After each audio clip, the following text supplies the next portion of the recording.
Okay. All right. Looks like it started and we are live. Let me send it out to Gab, which also sends it out to Twitter.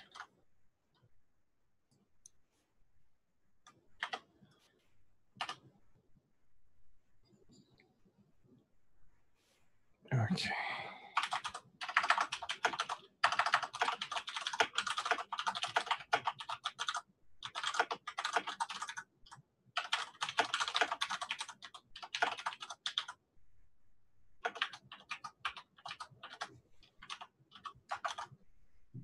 Okay, we are set. Okay, so welcome, Chuck Morse. Thank you for coming on, and I guess go ahead and introduce yourself to people who may not be familiar with you. Thank you, Ebon. I appreciate the invitation and the opportunity. I've been a radio talk show host off and on in the greater Boston area for the past maybe 10 plus years, starting at Tufts University, WMFO, and then doing various shows in the greater Boston area.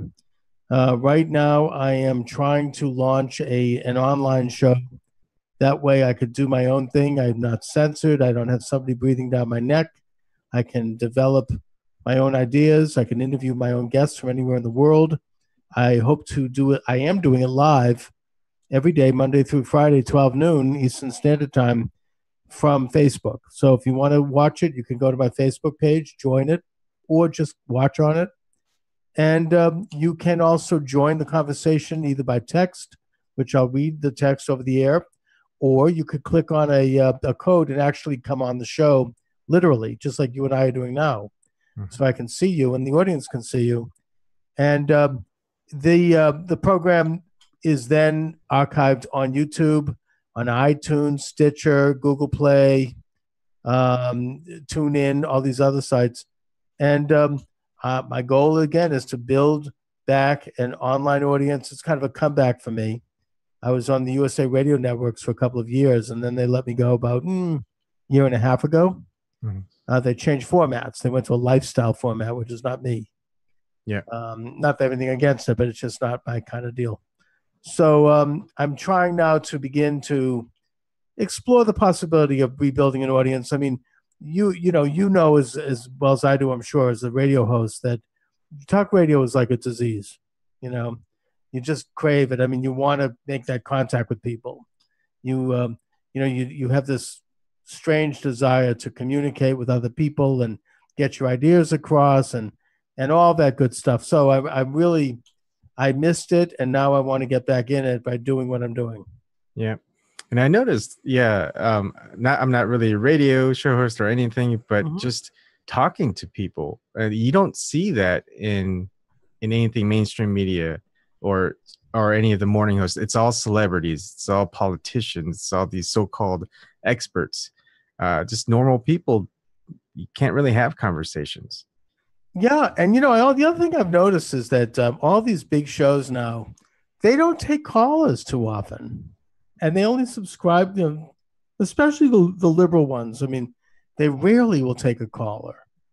And, the whole purpose of talk radio is to get the caller right off the street, mm-hmm. and let them be heard. And whatever goes, whatever happens. The late Jerry Williams, who I look to as a mentor and who I actually brought on the air in the final months of his life, he practically patented the whole medium. I mean, he did an amazing show. He'd go on the air for 3 hours a day, just him, and open the phone lines. And it was incredible. And that's what I'd love to do. Yeah. And I think it's needed, especially now. Right now, it's such a ideological battleground. I mean, that's a battle that I want to have. I want to get in it. And, and I totally get the fact that you have very different opinions and that it's become more accentuated than ever, especially since the election of Donald Trump. And I'm fascinated by that. And I want to engage with people of all sides and bring them together and really have it out. We don't have to agree. In fact, I expect not to agree. Yeah. But at least be heard and at least have an opportunity to present your arguments, and let people make up their own minds. Exactly.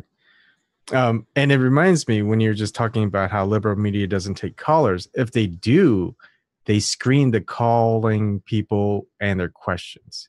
A case in point was NPR. I called them because they had, who's the guy that replaced Jon Stewart on the Daily Show? Oh, Trevor Noah? Trevor Noah, yep. Yeah. So they had him as a guest, and I called in, and they actually picked up, and I was excited. And I was like, all right, I can ask Trevor Noah a question. So I asked the question of, is there anything that that Trevor Noah can't talk about on the Daily Show? And they wouldn't let me ask that question. They go, I'm sorry, they don't want you to ask that question. And then they said, but thank you for calling. And that was it. And I was like, really? It's very carefully screened. Yeah. And so how can you really have a good conversation when you can't even, whenever a topic or something that you want them to talk about just gets screened, and they just continue on with their narrative and don't get any feedback from the listeners? Well, that's right. And liberal radio does tend to be extremely censorious and controlling, and they want to know in advance what you're going to talk about, and they decide whether you go on. That's quite typical. I mean, I've heard that story numerous times over the years. I mean, that's how they operate. So you've been in journalism for a long time. Did you see, like, it has, I mean, I think things are a lot different than they were a long time ago. Did you see all these changes coming about? Did they happen drastically? Like, how did it all? Do you mean technologically, or do you mean like in terms of politics or ideologically, or how do you mean that? Probably ideologically and politically, because I can tell you, I've noticed a vast change, and I'll give you a good example. My first radio gig was at WMFO at Tufts University, and that was in 1999, 1998, around that time. I went there. I love talk radio, and they trained me. They have community hosts there, even though I'm not a Tufts student. And at that time, I had just a great show. And, you know, I was conservative. Everybody there was liberal, basically. And they'd come on the air with me, and we would just have it out, and we'd have a great time. And it was very open and very, they like to call themselves free-form radio. They really were. And I had on big name liberal left thinkers at the time. Noam Chomsky came on with me, Howard Zinn, the late Howard Zinn, Barney Frank, Congressman Barney Frank came on with me numerous times. Eventually, I ran against him for Congress. Yep. It was a great, and we didn't agree, but we'd have it out, and sometimes it was emotional, but it was always an open, vigorous, honest dialogue, and the listener really got to hear all sides of an issue. So anyway, after leaving WMFO and doing other things and other radio shows from time to time, I recently went back to WMFO. I'd lost my job at USA Networks, and I wanted to stay in radio. So they gave me a radio slot. And this was last year, right around the time of the election of Trump in 2016. And it was like I was Rumpelstiltskin waking up from a 20-year sleep, literally a 20-year period of time, and entering into a whole new world. It had become very censorious. There was no more fun. There was no more people getting on the air and just shooting the breeze about issues of politics. People like Noam Chomsky and liberals like that, they don't want, not only will they not come on with me anymore, and I don't think it's personal. I think they just don't talk to anyone that's not of their ilk. But they wouldn't even, they don't even answer your emails. I mean, it's like I don't exist. It's like this isn't happening. And the station had become, and about maybe several months into the show, I got a note saying that there was a journalist who wanted to do an article about me, and that I was being reported to the anti-bias police because of something I had said. Now, I think that I have pretty good standards. I actually understand that when you're on a college campus, you can't just say anything. You're dealing with students, you're dealing with young people. So, I sort of understand the concept of in loco parentis. But I had discussed the fact that there had been a terrorist attack, and I had talked about it in maybe a little bit more graphic detail than was appropriate. I agree with that. Um, and somebody was upset by that, and they reported me, and the article was very, very ugly and nasty and scathing, and it was not the kind of thing that I deserved. I was called various names in the article. Um, and what that tells me, first of all, because ultimately, I don't care. I'm not a student there. They can't do anything to me. I'm just a community guy. But for the students who go to that college and whose parents are paying 50, 60 grand a year for them to attend, the atmosphere is chilling. They can't come on with me. They can't speak with me even privately about anything that might be slightly controversial, anything that might remotely possibly offend somebody, anything that doesn't genuflect to the left. And the atmosphere, kids look cowed. They look, bland. You don't see too much individuality anymore. There's all this kind of submission, and I don't blame them. Do they want to be written up by this biased Gestapo? I mean, it could ruin their college career. It could ruin their life. Their parents will have to come in. They could be kicked out of school if it happens too many times. I mean, it could destroy what they're doing. So the result is it's very fascist. Yeah. The result is that people just keep their head low. I've talked about this with tough students off the record, and they've said to me that you just don't go into anything that's remotely controversial. So eventually Tufts responded at the next season, they changed my show time to 3 or 4 o'clock in the morning. So I'd have to drive to Tufts and do a show when no one was there. So I just eventually decided I wasn't going to continue. Yeah. But it just shows your question is, do I see a market difference? And that's an example of what I do see. And I don't know if that's anecdotal or if that's more societal. My sense is it's more societal. I don't think that people on the left and even on the right also, that they're not talking to each other anymore, that there's a complete breakdown in communication. And that is very troubling. We don't have to agree, but if we're not going to talk to each other anymore, that's the kind of situation that eventually leads to a real breakdown in society and war. I agree. And what's the irony is in the 60s, the 70s, the university students, the ones protesting the Vietnam War and a whole bunch of other stuff, that was considered the liberal left. And that was for, free speech and being able to protest against something that the government was doing. And now it's just the same, what they say immediately left, universities, etc., are doing the opposite thing.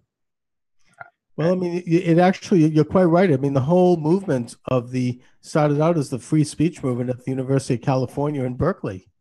What's his name? Mario Lazio, I think. He was a student there, got up on the roof of a car, and he started to give a speech with a bullhorn, and it resulted in a whole week of protests and speech, and the whole free speech movement was launched. This was like 1965, I think. Mm-hmm. And I mean, the whole principle was to speak truth to power, to try to identify. That's the whole purpose of free speech, of why our government recognizes free speech. It isn't so you can tell somebody to go fuck themselves. That's not free speech. Free speech is analyzing power and analyzing government and analyzing corruption, both political and real, and reporting on it. You have to identify these things. You have to go out and analyze these things, or else they're going to get worse and bigger like a cancer. So the idea of free speech is just that. It's the right to dissent, to speak in times that might seem offensive to some people. It's the right to offend. It's the right to, develop arguments without fear, really. There isn't going to be this anti-bias Gestapo coming down on your head and destroying your reputation.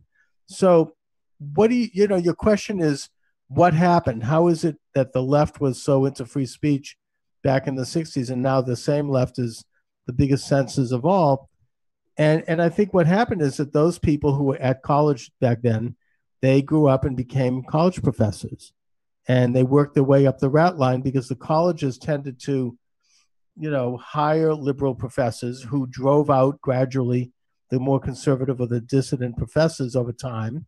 and they gradually were able to take over these institutions of higher learning, institutions of culture. Look at Hollywood, the publishing industry, the law industry, all these industries became left and left leaning, and there was no place any longer for any dissent, no place for any disagreement, because the free speech people were then the ones who were wielding the levers of power, and they guarded that jealously. It feels so many quotes coming to mind, but most of my quotes aren't literary. They're from movies, so it's not probably. No, that's cool. Yeah. Now I kind of want to talk about your run against Barney Frank, because I think that one I didn't know, and just kind of what were the big issues at that time. And but while we're doing that, I'm going to go ahead and give people the information to join our Zoom chat, so we can have a discussion with other people as well. Excellent. So your question is about the run against Barney Frank. Mm-hmm. That was 2004. I had heard Barney Frank speak at a public event, and he said things that I found so inflammatory to me, and so that I was wondering, why can't he be challenged? He's never had an opponent, or a substantial opponent, probably in the better part of 25 years. And he's this darling of the media. He's got this cult following. He's given this incredible, red carpet treatment everywhere he goes. He's got a shelf of trophies and awards that probably is groaning under the weight of it all.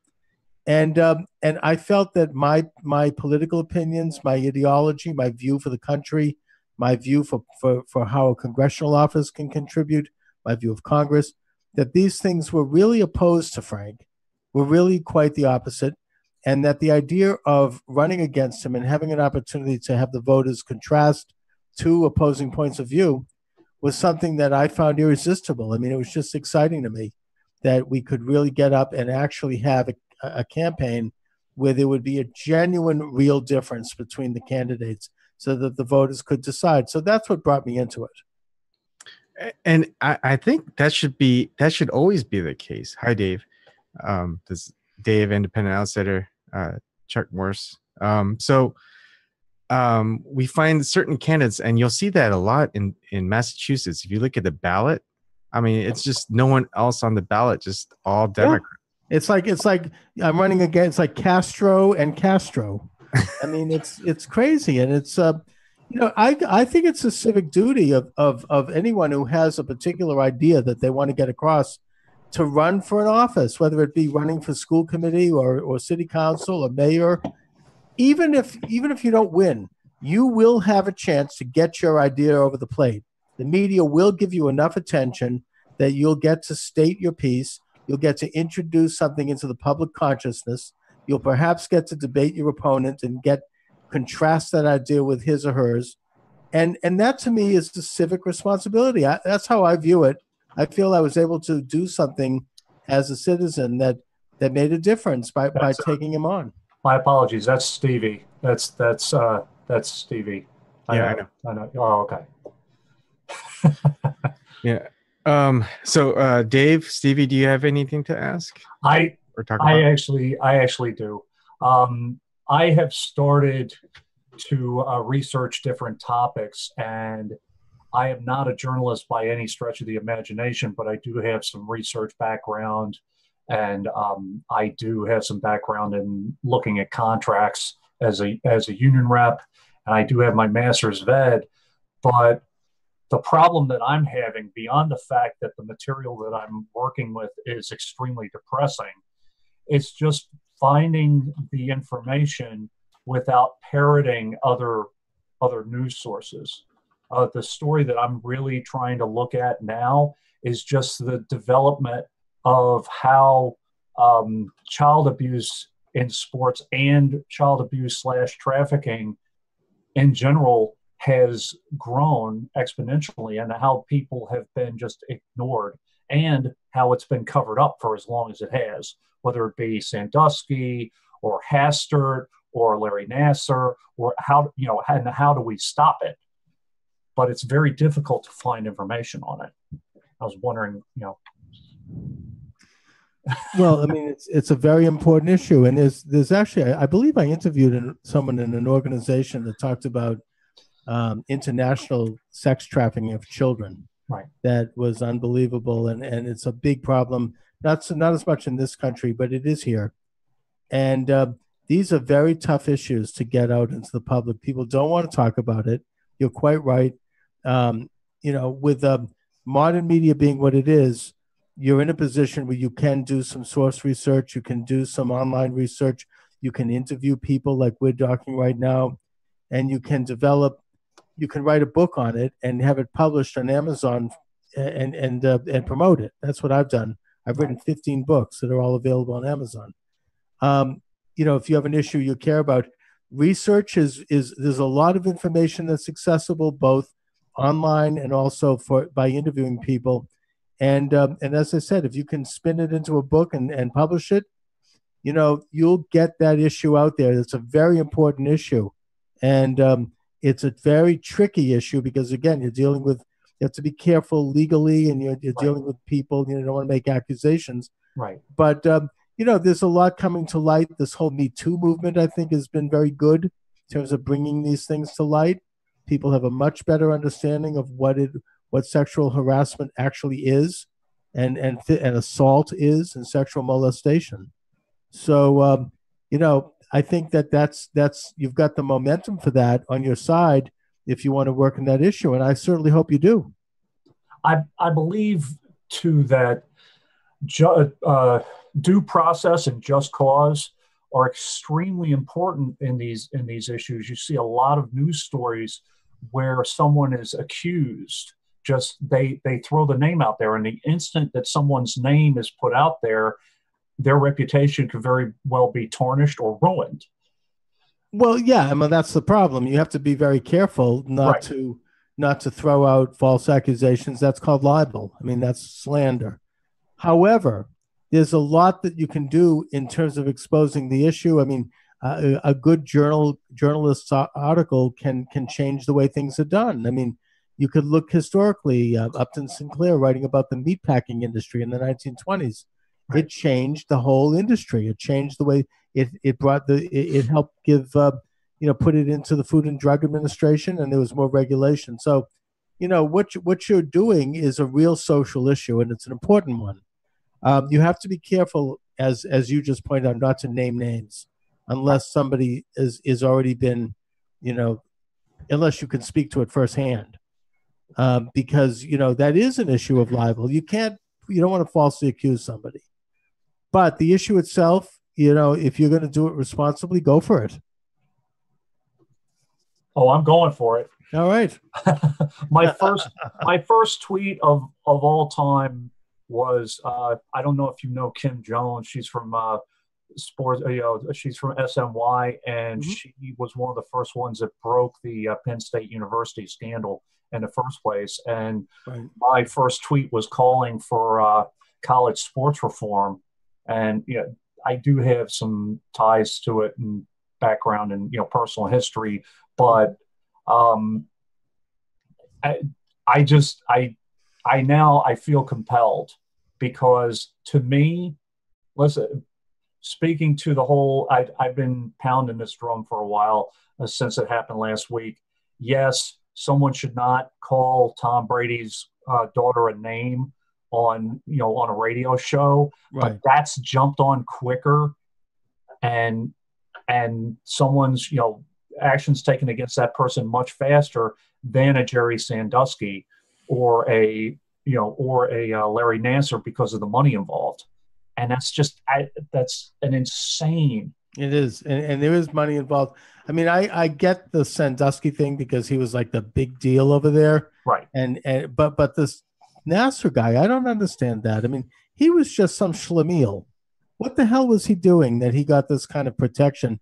And the fact that he was protected by this while he's like messing around with young girls all those years, hundreds of them, it's really heads should have to roll on that. I mean, that's it's hard to fathom how he pulled that one off without maybe who knows, there might be more to it than we know. They're talking about now the coach is I believe it's Twistar's coach is being charged. Don't want to get too much into it because again, but there was this sick dynamic where girls would be pushed to the brink and actually get injured and then run to the doctor. There was just this really, really sick dynamic. Oh my God. I mean, it's like, these girls were treated like greyhounds. Right. And that's wrong. And we shut down the greyhound track, Wonderland, the voters shut it down a couple of years ago because dogs were being abused, and they were being abused. Right. And that was wrong. But in this case, we're talking about, young women. And, I mean, they were really treated like horses. I mean, it's awful. And who knows how far this goes? I believe, we have to. It's not just specific to one sport or to one university. Right. It should be looked at in every single college, every high school, and especially where a college is dealing with younger athletes. Really needs to be across the country reform in my eyes. Well, look, I mean, when something like this happens and it does become so prominent in the public consciousness, not that it's any kind of consolation, but people who are doing this kind of stuff have been put on notice. They're shaking in their boots right now and should be. This guy's going to go to jail for life. He'll probably be murdered in prison. Probably. He'll probably be raped, which he surely deserves. But, this is the kind of thing that, these perverts who are doing this stuff to children, they're on notice now. It's always been around. It only gets worse if it's not identified publicly. That's the job of our system. It's the job of you and I, journalists, to report on these things in any way we can, because if you shine a light of day on it, it forces these rats to scurry into the hole. But at the same time, and Elizabeth Leah Voss from Disobedient Media has done some fantastic work too. She did a recent story on Dennis Hastert and how a judge had to place an order or a restraining order on him from being around children unsupervised. I see. I never knew that. My understanding with Hastert was that he was being blackmailed by a young guy that he had an affair with, and that's all I know about it. Which I actually think is a tragedy for everyone involved. But there might be more to that. Yeah. So, Stevie, is there anything on your mind that you'd like to ask or talk about? Stevie's from West Virginia. I like the point that you brought up earlier about civic duty.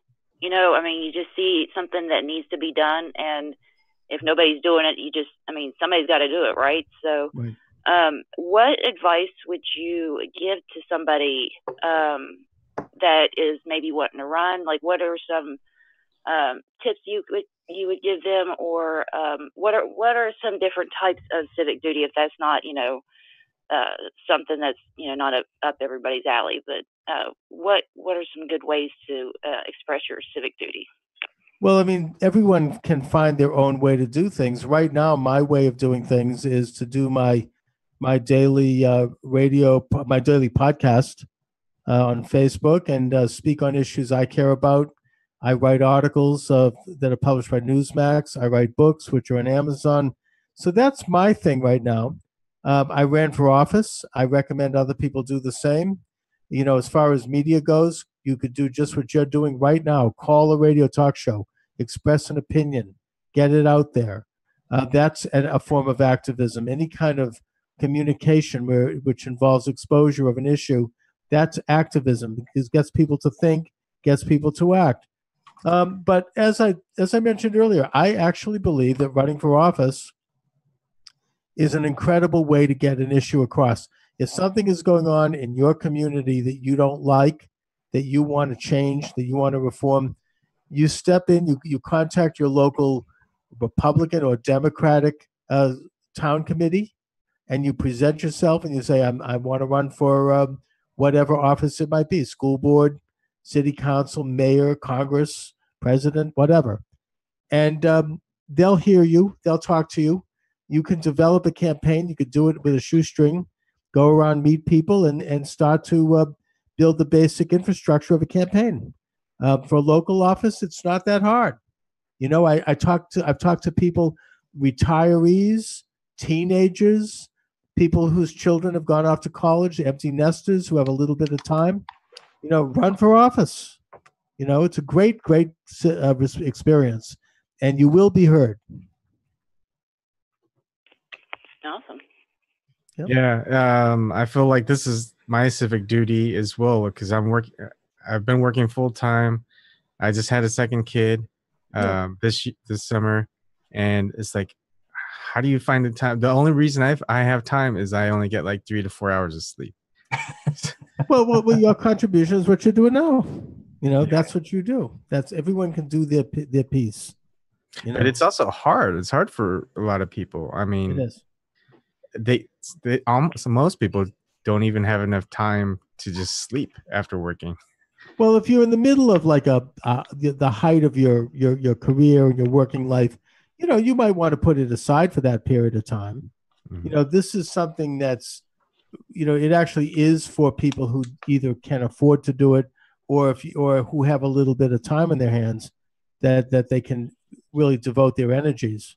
You know, I mean, you have to take care of number one first. Yeah. Right. I mean, otherwise you're nowhere.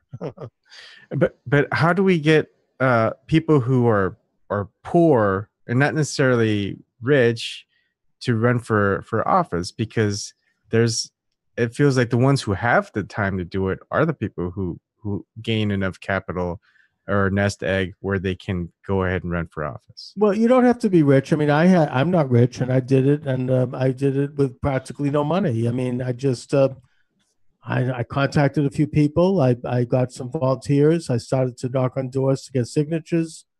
I got my name on the ballot. You know, it didn't cost me anything. It's and you know, sometimes you'll be surprised, even in our kind of corporate atmosphere where big money talks, you can have somebody have an upset victory who has no money. It happens all the time. It's not unusual. Whereas you could have some big fat cat come in with all the money in the world, and they fall flat on their face, because ultimately you have to have some issues that resonate with people. You have to connect with people. You have to be able to go out and give somebody a reason to vote for you, and all the money in the world isn't going to make that happen.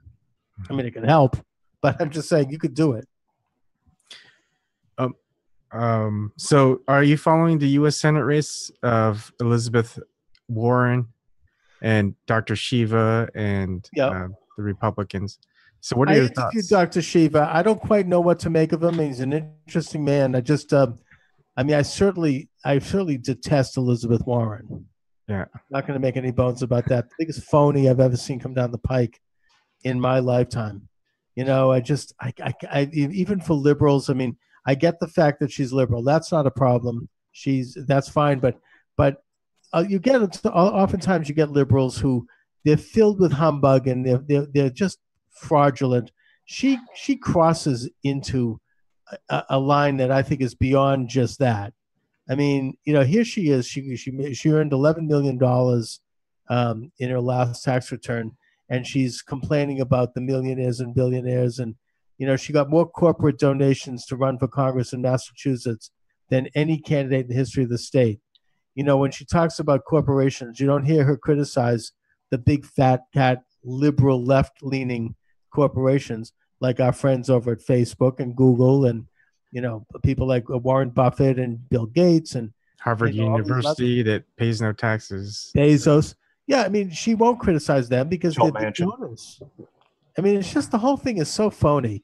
What she's doing is she's undercutting the ability of the poor schlep like me, who's trying to start a business, from getting into business, because the high regulations and the high taxes make it impossible.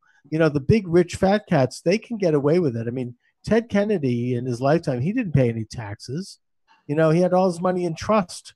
You know, he could sit on the floor of the Congress and scream to the top of his lungs about taxing the rich. He wasn't going to pay them. The rich don't end up paying them. The people that pay them are the people trying to come up into more success. You know, the lower middle class people that, you know, want to get some kind of rebate from their income, what Nancy Pelosi calls crumbs, you know, but what I call money in your pocket that's enough to maybe put some clothes, give your child some new clothes when they go to school in the first of the year. This kind of arrogant attitude from people like Elizabeth Warren, who votes against tax cuts, who considers tax rebates to be crumbs. It's sickening to me. It's in its hypocrisy and it's in its absurdity. I mean, I don't know if you know about her history, but there's some really, it's the hypocrisy goes very deep. We let's not spend too much time on her. But, so we interviewed Dr. Shiva twice. Once last year when he was running as a Republican candidate, and just recently, like a few days ago, where he's now an independent. Mm-hmm. And we noticed a pretty good difference between when we first interviewed him and we interviewed him a few days ago. And he's a lot more relaxed. He doesn't have to cater to a base of one political ideology. And his main focus seemed to be people-driven focus, where they write the legislation, help with the legislation, talking about the food industry, agriculture against Monsanto, and also being there for the climate change and free speech. Those are like, I mean, he's getting to the point where a few good issues to the table. I mean, he was the inventor, as he's told me, of the internet. Mm-hmm. Right? Oh no, not internet. Email. He invented email. Yeah. I mean, he wants to bring about a time when legislation and laws could be much more transparent, in that they'd be put online for everyone to see them. Mm-hmm. I mean, this is an issue I've discussed for years, and there was a congressman from Arizona who introduced legislation in this regard, that every bill that is debated in Congress, besides having a constitutional check, it should be no larger than maybe 3,000 words, maybe about 6 pages, and it should be published on a website. And so it could be seen and read by everybody, so that high school students in civics clubs can debate it and argue it. None of this stuff. I mean, I interviewed years ago Jack Abramoff. I don't know if you remember who he is. He was the lobbyist in the Bush administration who went to prison because of, scandal. He wrote a book, a very interesting man. He came out of prison, wrote this book, and he explained to me how these lobbyists fit stuff into these laws that nobody ever sees, including the congressman.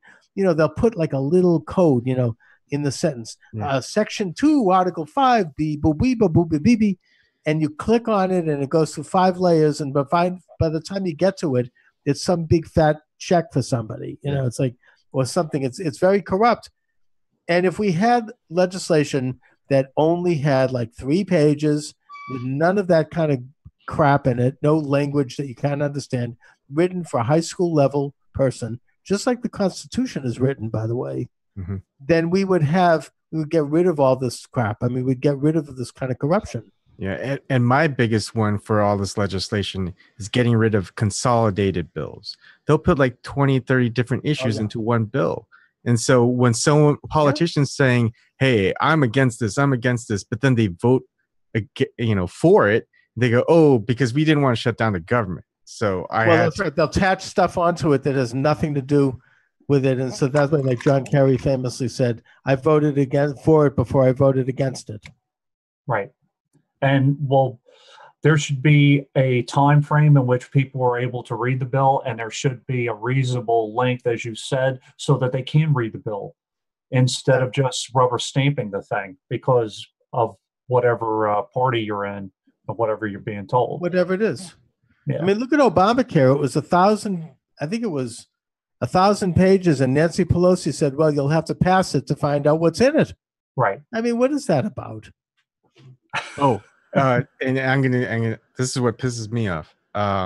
So about the pay raise of the Massachusetts legislators. Oh yeah, obscene. Yeah. And they did it quick, and they were against passing any budget. So for that the governor wanted, and so basically they kind of used it as a bargaining chip, really. I think because they didn't want to pass anything until I guess they got their money. But like the people in Massachusetts, they don't get a say in whether they should get a raise or not. And it's not only the raise, but the pensions.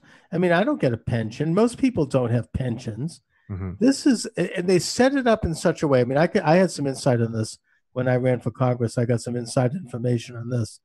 You have people who, they'll leave office, but they'll leave literally one day after a certain time, so they can get a lifetime of increase in these pensions, and we end up paying for them forever. We're talking about the Boston Herald did an article many years ago where they showed the top people on pensions, and some of these people were getting like $1.50, $1.75 a year, and they had retired at the age of 40, right? Mm-hmm. I mean, what did they do? I mean, we're gonna giving them $150,000 a year for the rest of their life.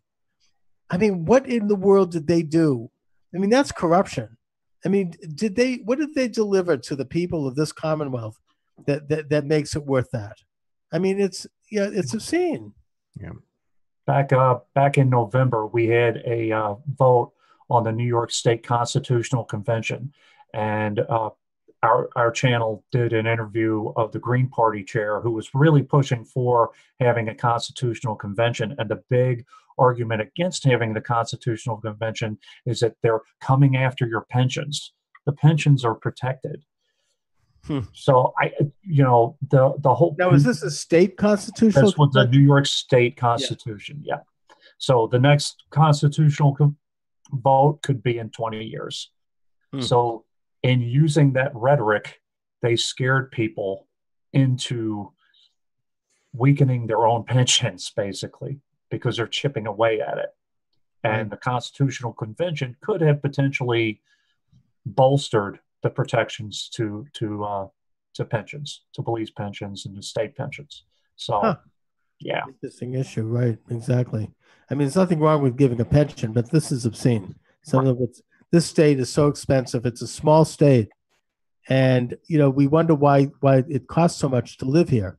It costs more to go to a restaurant here than it does in maybe South Carolina. It costs more to get groceries. I mean, there's a reason for that. It's not an accident. I mean, so I work in Boston downtown, and if I buy lunch, minimum is going to cost $10. That's right. That's at least. I mean, usually it's like $12. The only way I can get it cheaper is I go to Chinatown, and you can get a full meal for like $4. Oh, that's great. Where's that? In Chinatown, in downtown Boston? No, where's the place? Where in Chinatown? Oh, a couple of different places. I go to this one called it's a seafood place. I can't remember right now, but that's good to know because I'll be there. I'll send you the info. Send me the information. Yeah. So, but interesting talk. Yeah. And it's we have a lot of late nighters, but a lot of people also from the West Coast. So right now they're just getting out of work, getting home, getting dinner. So sometimes our conversations go up till like 3 a.m. typically.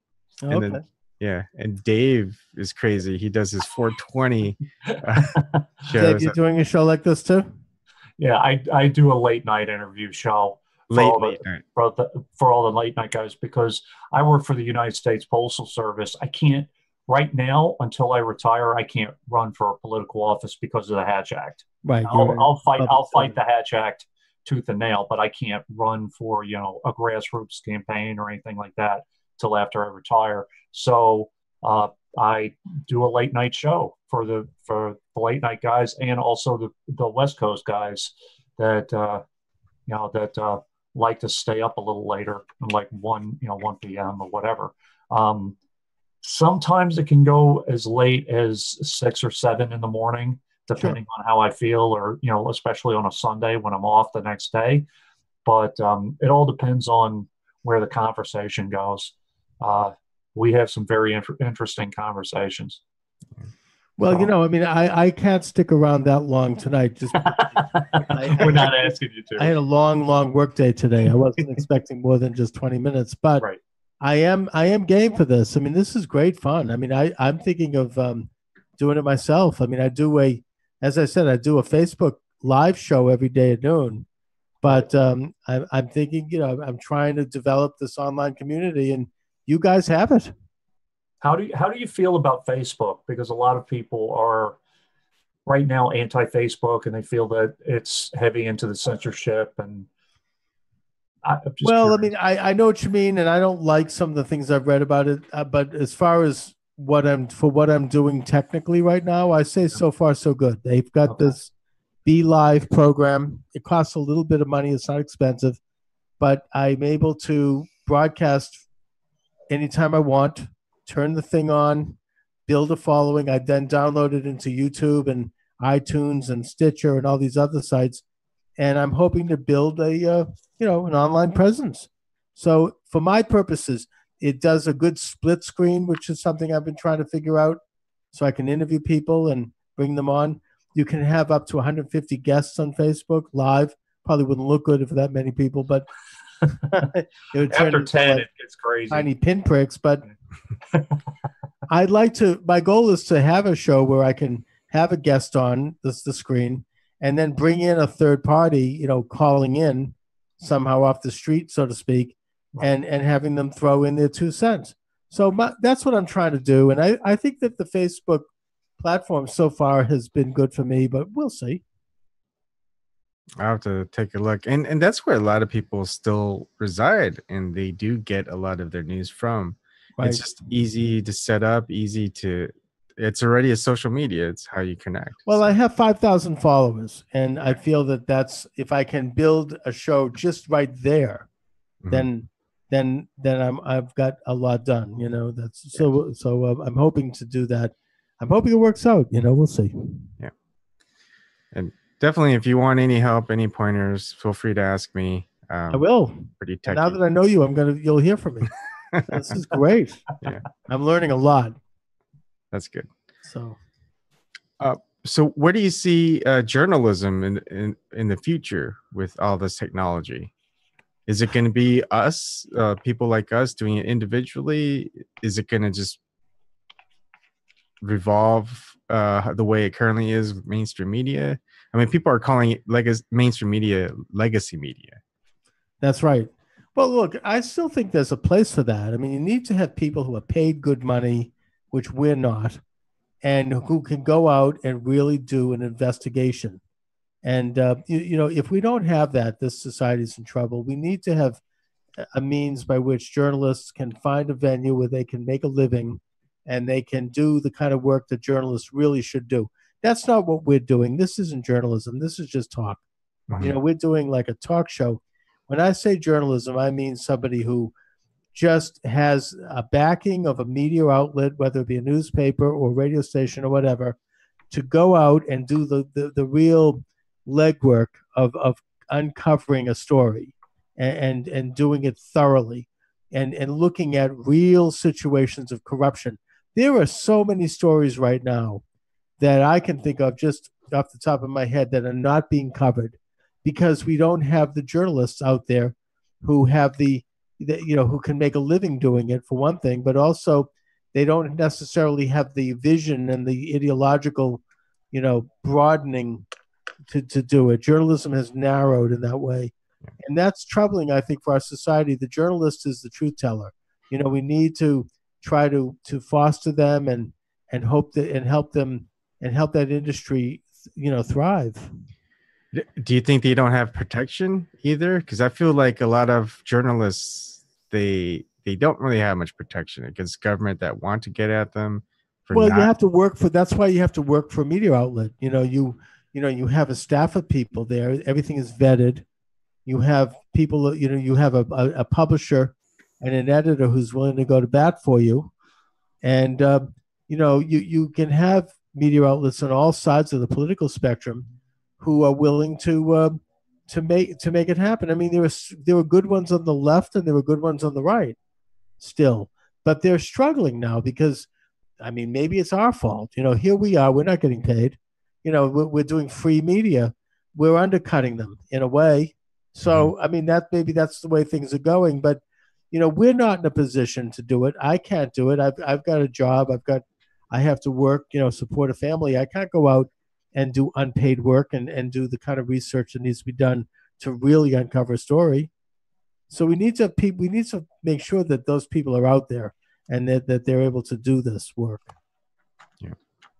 Do you believe that there are still media outlets out there in television and maybe even in the internet that will allow independent research and not undercut the content? Because I hear that criticism all the time, that journalists, their stories are being held back for whatever reason. Oh, they're now they're falling into the narrative. They're not being told, whether it be Phil Donahue or Jesse Ventura told not to speak against the war, that kind of thing. Do you think that there are media outlets that do back their journalists?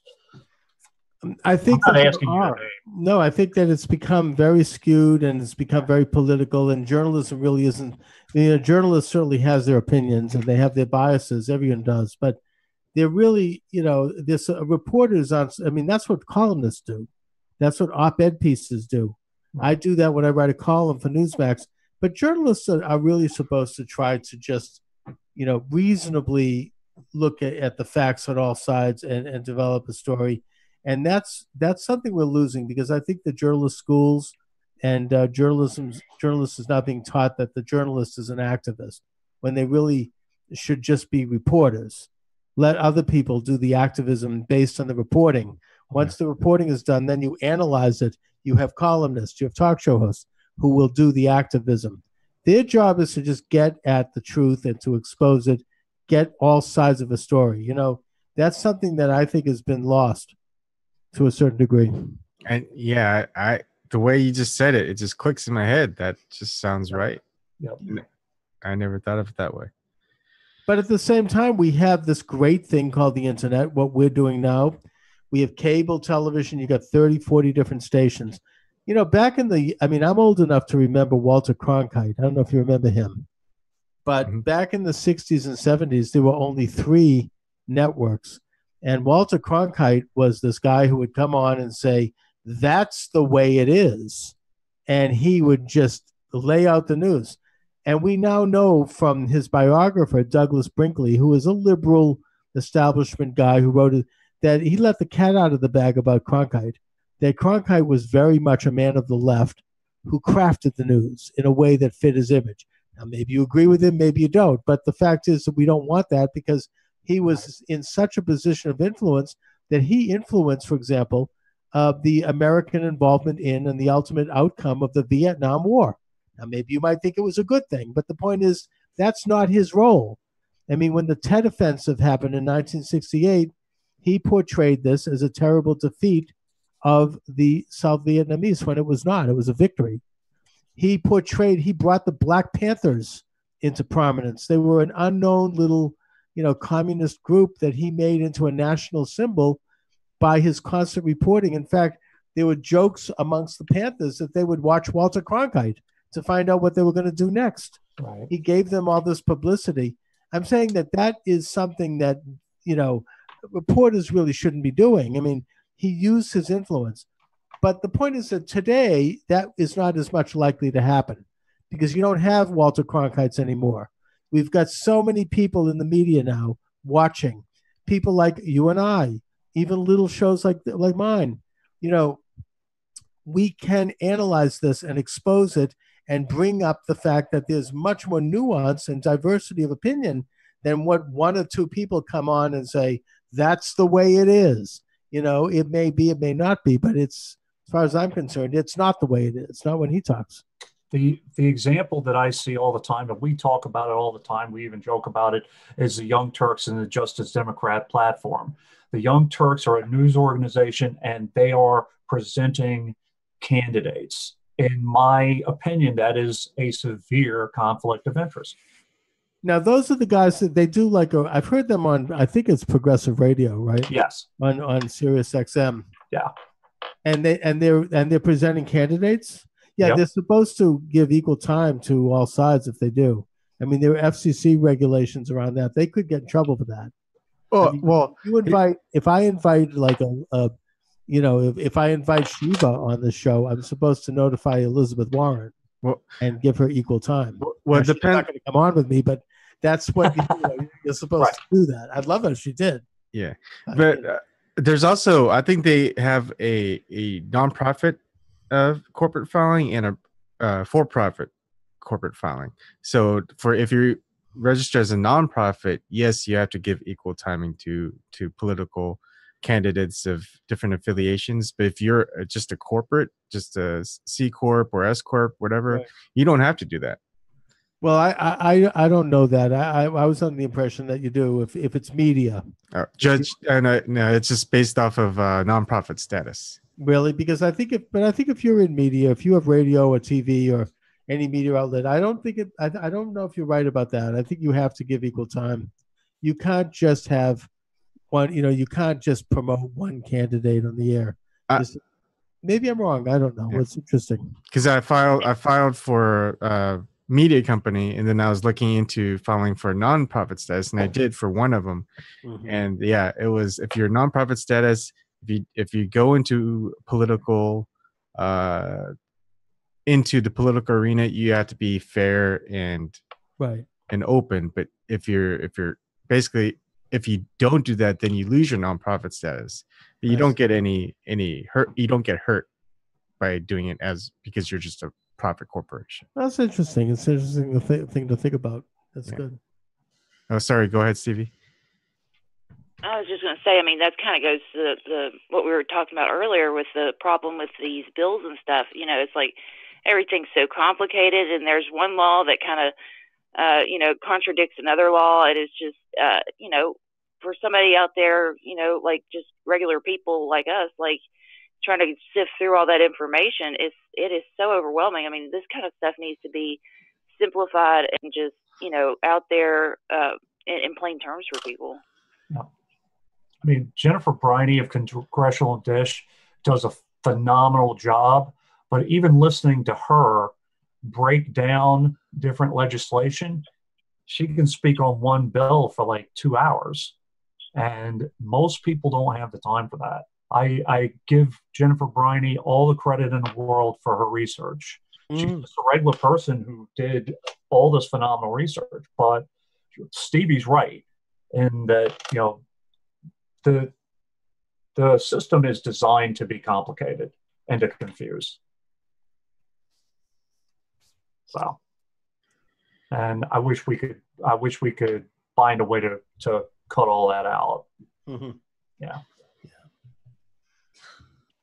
Well, gentlemen, I'm going to have to get going here.